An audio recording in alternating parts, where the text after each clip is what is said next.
What's up, guys? Welcome to this episode of the Mentors Collective. I've got my best friend Tom here, who's been crashing in Orlando. We've been working on some business for the past week or so, and he's going to spend some more time. We've been doing a lot of good work, and we wanted to jump on and share with you some of our insights and just have a discussion about kind of what's been going on in the business world. We're in the midst of the coronavirus pandemic. Wave 2, version 2, and coming back with a vengeance. Tom and I are both in the live event space or have businesses in there. So we have a particular point of view when it comes to this, and hopefully we can bring you some value or just kind of sympathize with you, because I'm sure if you have a business who's been affected, which is most people, we might be able to lend an aid. What do you think, Tom? Thank you for coming and being on the show with me. Absolutely. Thank you for having me. You're in live event. I'm in live event. There are no live events. So how do you play this? How do you sustain this? How do you make sure that the brand is in a position to survive to the other side of this? And there's a lot to think about, right? How do you pivot the business? How do you cut down on expenses? And most importantly, how do you still treat and sell under that brand at a time where it really doesn't make sense to? Yeah, that's a lot of really good points. And to that point, there's a lot of people, our customer base out here has been hit even harder than us.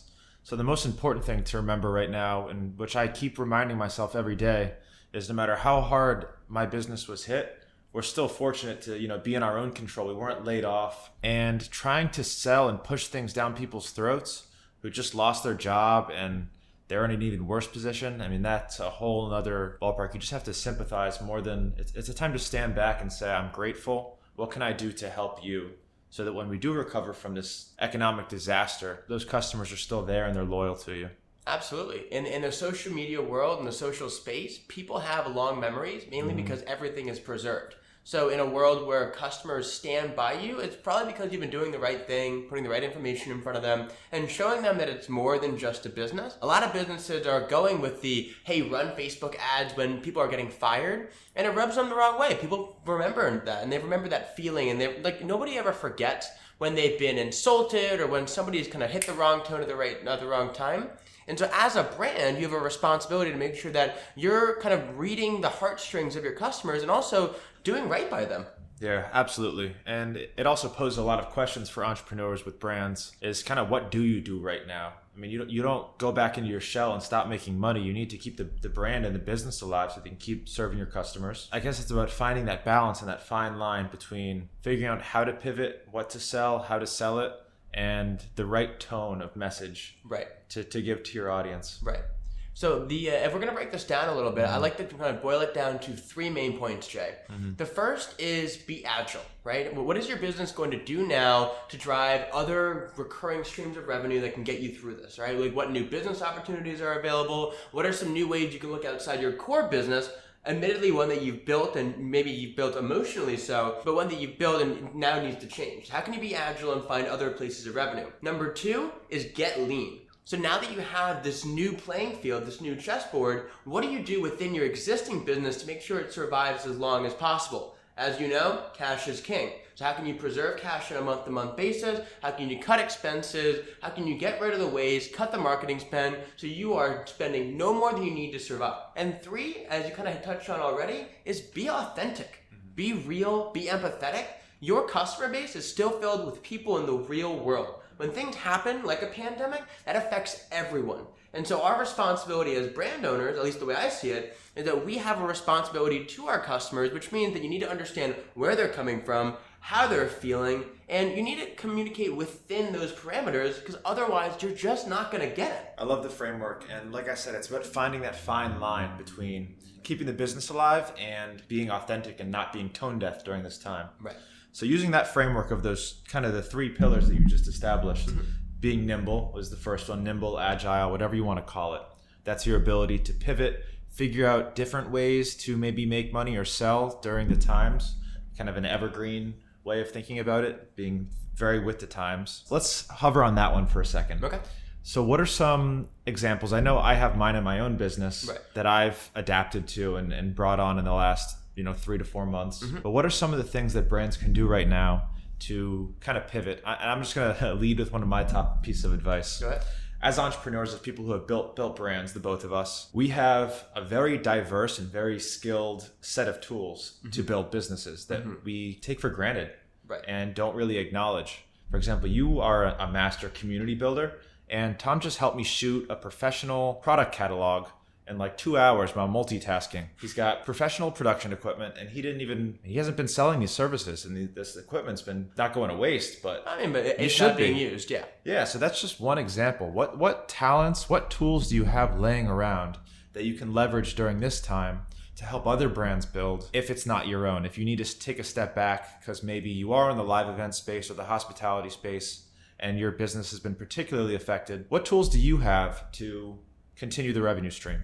Absolutely. And I think you do a really good job of this because you're willing to experiment. You have experience on the services side, so you understand how to leverage your internal skill set. On my side, for the product side, it's been a little bit harder to make that immediate transition, but kind of recognizing that the things that make a product great are still services that are in demand. And so kind of for us, we've been figuring out how do we make our marketing team work for others who are doing well at a time like this. The e-commerce space especially has seen this amazing new category deemed the new essentials, where people are now ordering things to home that they previously wouldn't get. Think about your groceries. Now people are getting more toilet paper delivered to their house when they picked up in person. Think about meat delivery. Think about even things like laundry detergent. The things that you normally would have picked up are now coming to you in the home, and so those businesses are doing well. And so speaking of the Agile, how can you leverage what's in existence within your brand to another brand or service to then make them work in the short term so that you can also survive in the short term? I know you've done this a couple times with a couple different agencies.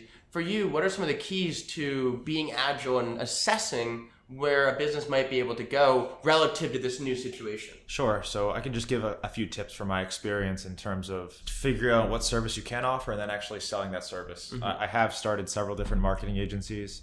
I've been in the digital marketing space for a while. I'm now in the PR space. And I've, built teams between the two of them doing 7 figures. So I think a good place to start here is, I think people get held up on a website. Perfect example. But people, the trick is just to start selling low and build up a referral base.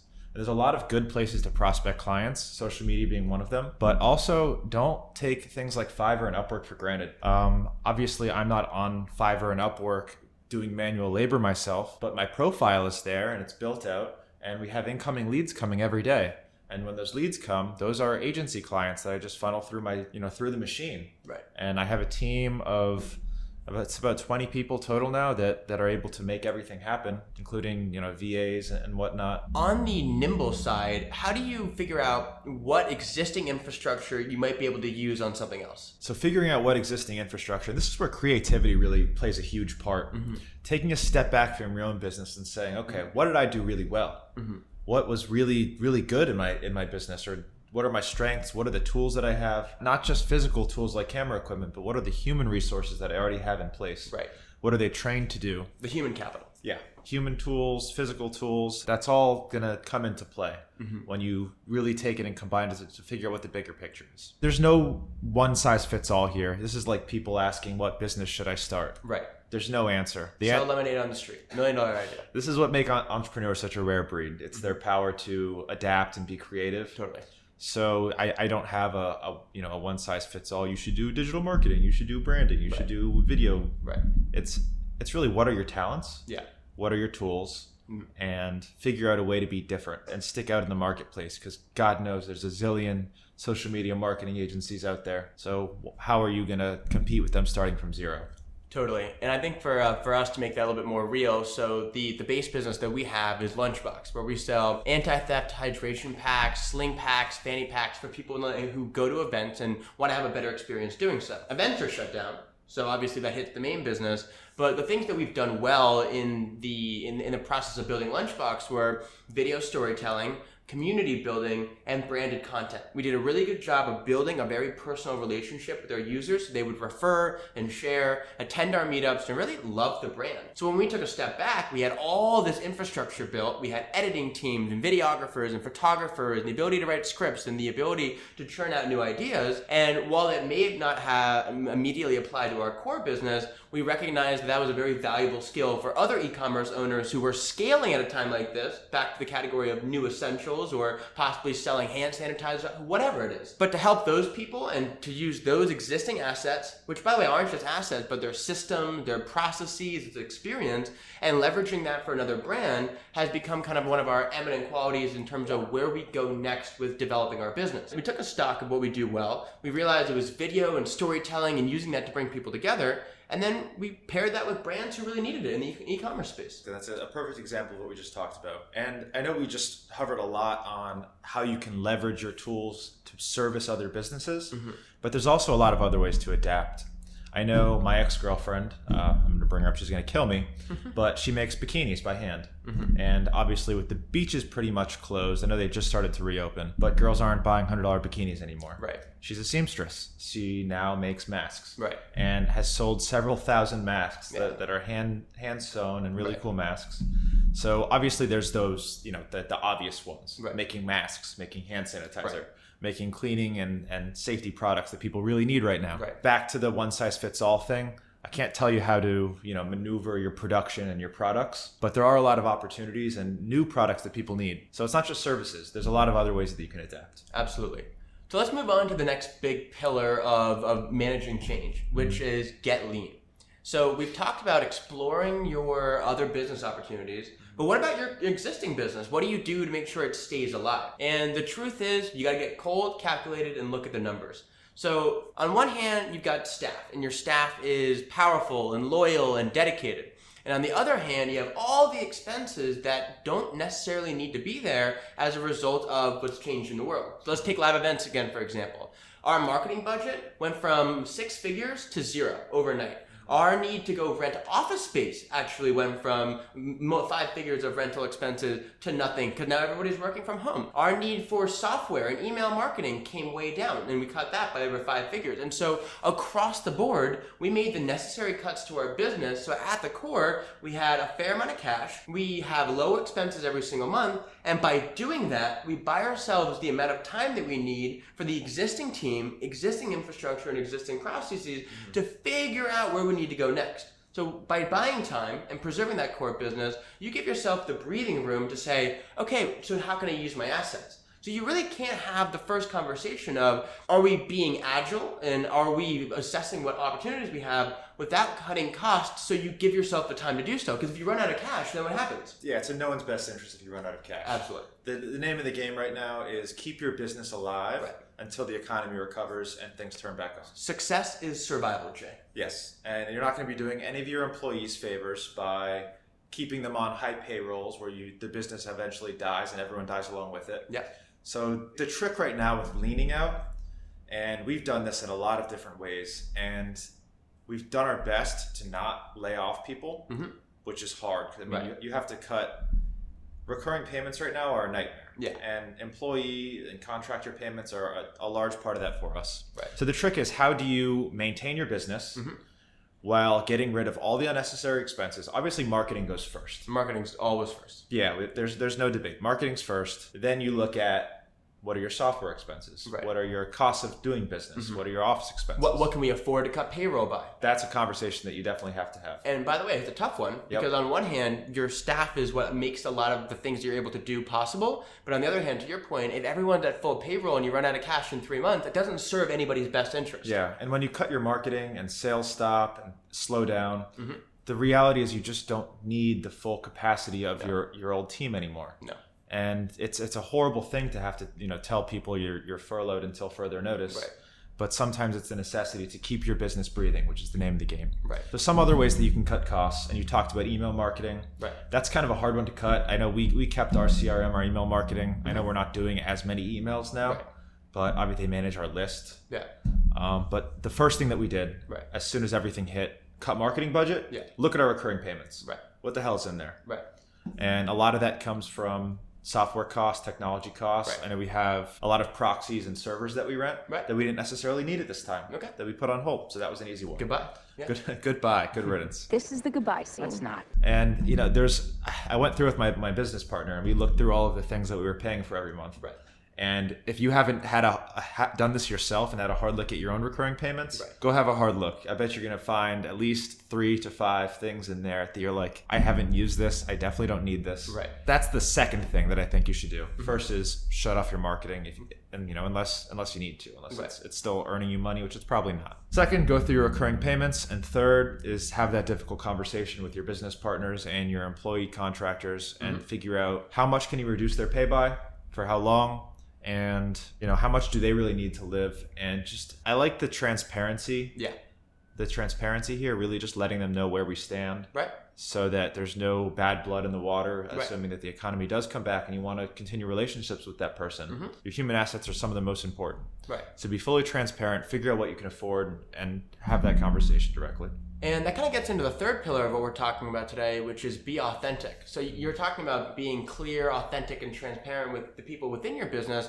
But how do you now communicate with the people outside of your business where you still want to maintain that relationship? They're potential future buying customers. How do you maintain that? Let's bring it back. Let's make it real. The COVID era, the era of social movements. We have so many things to talk about and discuss where the collective social consciousness is more important than your business. It's more important than my business. The world is changing, and we have to be empathetic and deeply authentic in how we communicate. Otherwise, we're not with it. So just like the pandemic affects us, just like a social movement affects us, just like we are seeing society change day by day, the precedent is not on us. And so as part of that, you have to recognize that your role in that buyer journey has shifted. Silence and letting the bigger issue have its day is sometimes more important.